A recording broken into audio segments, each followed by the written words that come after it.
देखिए, बिहार के 4 विधानसभा सीटें जो लोकसभा में खाली हुई थी, उन पर चुनावों के तारीखों का ऐलान कर दिया गया है। बक्सर के रामगढ़ सीट की हम चर्चा करेंगे, तरारी सीट पर हम चर्चा करेंगे, इसके साथ ही साथ इमामगंज और बेलागंज पर भी हम चर्चा करेंगे। लेकिन इस वीडियो में हम तरारी सीट पर ही चर्चा करने जा रहे हैं। तरारी सीट क्यों हॉट सीट बन गई है, क्यों वीआईपी सीट बनी हुई है बिहार में, और क्यों इस पर चर्चा करना जरूरी है। देखिए, तरारी विधानसभा से जो पूर्व विधायक थे सुदामा प्रसाद, साहू जाति से आते हैं। इस बार आरा से वो सांसद बन गए आर के सिंह को हराकर। तो अब जो गुणागणित बैठ रहा है, वहां पर सीट खाली पड़ा हुआ है और किस पार्टी से कौन सा प्रत्याशी होगा ये लगभग तय कर दिया गया है। हमने कल रात में ही आपको खबर बताया था, इसमें हमने चर्चा किया था कि बीजेपी की तरफ से वहां पर संदीप पांडे जो है, संदीप पांडे कौन है? सुनील पांडे के पुत्र हैं। सुनील पांडे कई बार तरारी जो है वो जीत चुके हैं, करीब 3 बार तरारी से विधायक रहे हैं, बाहुबली कहे जाते हैं शाहबाद के। तो उनके जो पुत्र हैं संदीप पांडे, वो वहां से प्रत्याशी बनाए जाने हैं। लेकिन अब एक और नाम पर हम खुलासा कर देते हैं, वो सीट वाम का रहा है, मतलब वाम दलों का वो सीट रहा है। सुदामा प्रसाद उसी पार्टी से आते थे और इस बार भी वो सीट जो है वो वाम को ही गया है। और वहां से राजू यादव जो है, जो 2019 में आरा से लोकसभा चुनाव भी लड़ चुके हैं, उस क्षेत्र के बड़े नेता माने जाते हैं। खासकर जो कम्युनिस्ट पार्टी है, जो वाम विचार के लोग हैं, उनके बीच उनकी एक बड़ी छवि है। तो राजू यादव के नाम पर भी लगभग मुहर जो है वो लग चुका है। मतलब वाम ने यह तय कर लिया है कि राजू यादव ही वहां से चुनाव लड़ेंगे। लेकिन मामला दिलचस्प क्यों हो रहा है, तरारी पर क्यों चर्चा जरूरी है? देखिए, तरारी विधानसभा सीट से इस बार जनसुराज का भी प्रत्याशी जो है वो चुनाव लड़ने जा रहा है। जनसुराज की एंट्री हुई है बिहार के पॉलिटिक्स में। इसी महीने 2 तारीख को यानी 2 अक्टूबर को पार्टी की लॉन्चिंग हुई और उसके बाद प्रशांत किशोर ने तो यहां तक कह दिया कि हम 25 का इंतजार क्यों करेंगे, हम क्यों 2025 पर जाएंगे, फैसला अभी कर लेना है। मतलब 2024 में ही रण जो है वो सजा देना है और 2025 में बिहार की राजनीतिक दिशा और दशा हम 2024 में ही तय कर देंगे। मतलब विधानसभा का इंतजार क्यों करना, ये बातें प्रशांत किशोर कह रहे हैं।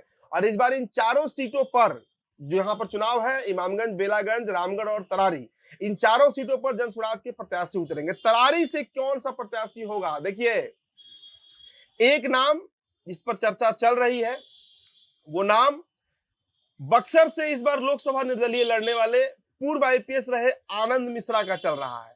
काफी बड़ा फैन फॉलोइंग माना जाता है, सोशल मीडिया पर तो दिखता है। उसी बेल्ट से आते हैं, मतलब शाहबाद इलाके के ही हैं, शाहपुर के रहने वाले हैं बक्सर, और उसे सटा हुआ इलाका है भोजपुर। तो तरारी से इस बार आनंद मिश्रा के नाम पर पार्टी जो है वो चर्चा कर रही है। लेकिन अभी से कुछ ही देर पहले मेरी बात हुई जनसुराज के एक लीडर से, जिसमें एक बड़ा चर्चा जो है वो निकलकर सामने आया है और वो आपसे हम साझा कर देते हैं। देखिए, जनसुराज में कल रात एक बैठक हुई है पटना में और उस बैठक में ये चर्चा हुई है कि तरारी से इस बार खुद पीके जो है, मतलब प्रशांत किशोर जो है, वो चुनावी दंगल में उतरे। हालांकि देखिए, प्रशांत किशोर इस पर अभी कुछ कहे नहीं है, ये आपको बता देते हैं। शाम तक जो अपडेट होगा आपको हम फिर बताएंगे। लेकिन अभी ये चर्चा है कि प्रशांत किशोर जो है वो खुद इस बार तरारी से लड़ सकते हैं। और प्रशांत किशोर ने, उनकी पार्टी जो है वो चाह रही है, उनकी पार्टी के जो डेडिकेटेड नेता है, जो कार्यकर्ता है, जो लोग हैं, वो चाह रहे हैं कि प्रशांत किशोर जो है वो तरारी से लड़े। अगर प्रशांत किशोर नहीं भी लड़ते हैं तो ये आप मानकर चलिए कि अगर आनंद मिश्रा ही लड़ते हैं, जो कि पूर्व आईपीएस है, एक बड़ा चेहरा बन चुके हैं बिहार में, तो भी ये मुकाबला जो है वो त्रिकोणीय हो जाएगा। त्रिकोणीय मुकाबला होगा। एक तरफ एक भूमिहार प्रत्याशी संदीप पांडे, एक तरफ एक यादव प्रत्याशी राजू यादव जो कि वाम से है, वाम के टिकट पर चुनाव लड़ेंगे, और एक तरफ एक ब्राह्मण चेहरा जो है वो जनसुराज से तरारी में ताल ठोक सकता है। देखिए, ये चुनाव क्यों महत्वपूर्ण है पहले समझिए आप। 2024 के इन 4 सीटों पर जो उपचुनाव हो रहे हैं, इसमें अगर एक भी सीट जनसुराज निकालने में सफल रही तो आप ये मानकर चलिए कि 2025 का विधानसभा का जो चुनाव होगा उसकी पूरी दिशा बदल जाएगी।